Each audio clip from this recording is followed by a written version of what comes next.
আসসালামু আলাইকুম রহমতুল্লাহি ওয়া বারাকাতুহু। সম্মানিত দর্শক, আপনারা সবাই কম বেশি জানেন যে দিল্লিতে একটি ছাত্র আন্দোলন চলছে। পরীক্ষা পদ্ধতিতে অনিয়ম এবং পুরো শিক্ষা ব্যবস্থাতে যে দুর্নীতি, প্রশ্ন ফাঁস, জালিয়াতি যে চলছে, তার বিরুদ্ধে ছাত্ররা নৈতিকভাবে রাজপথে গণতান্ত্রিক অধিকার প্রয়োগ করার জন্য তারা রাজপথে নেমেছিল।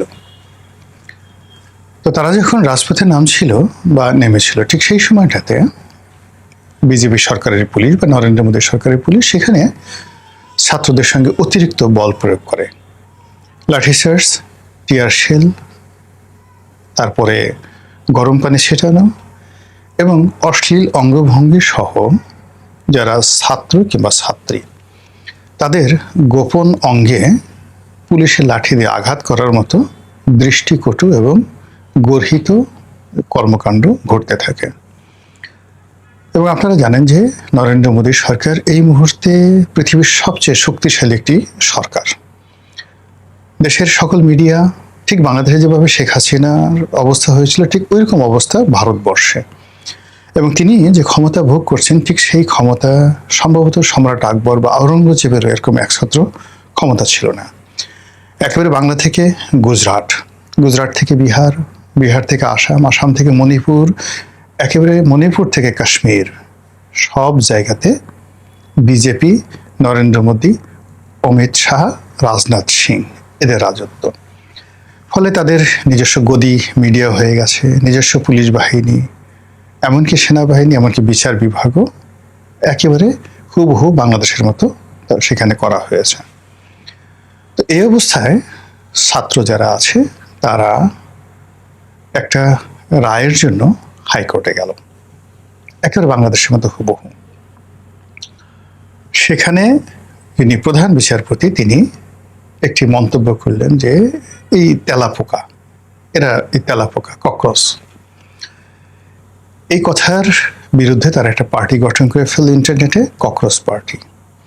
এবং সেই ককরোচ পার্টি খুব অল্প সময়ের মধ্যে অর্গানাইজ করে ফেললো, ইন্টারনেটের মাধ্যমে তারা তাদের ফলোয়ার বাড়িয়ে ফেললো, এবং সেই ককরোচ পার্টির আন্দোলনে এখন সারা পৃথিবী থরথর করে কাঁপছে।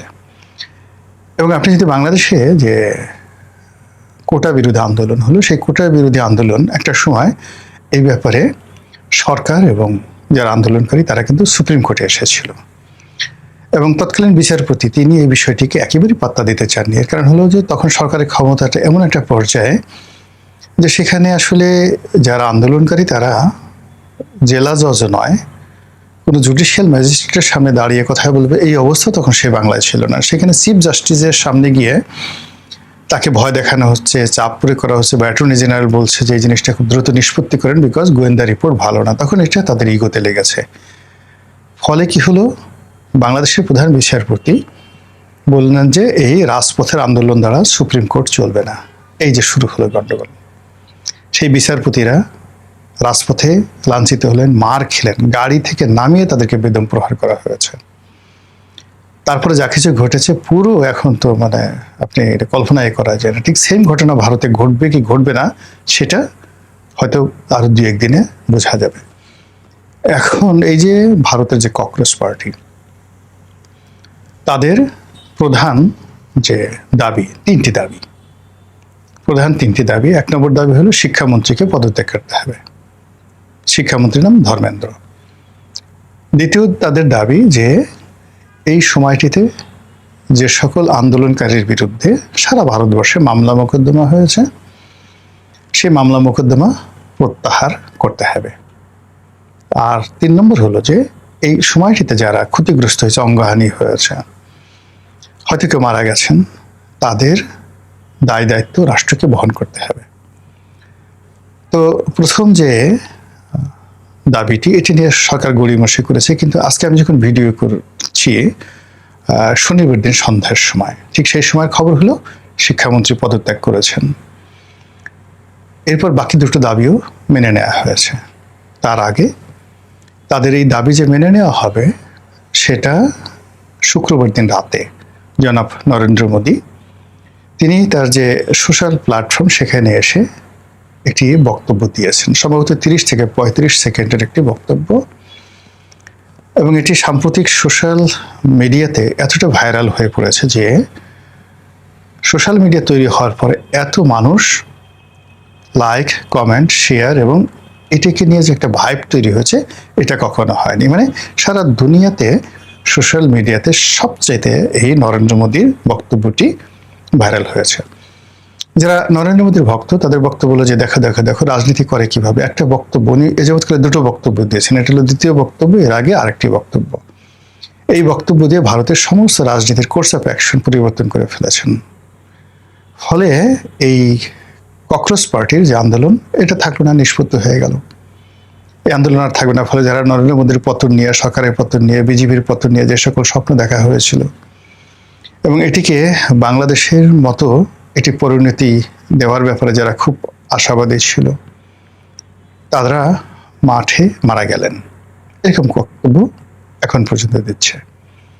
অন্যদিকে যারা আন্দোলনকারী ককরোচ পার্টি তারা এখন পর্যন্ত ঘরে ফিরছে না।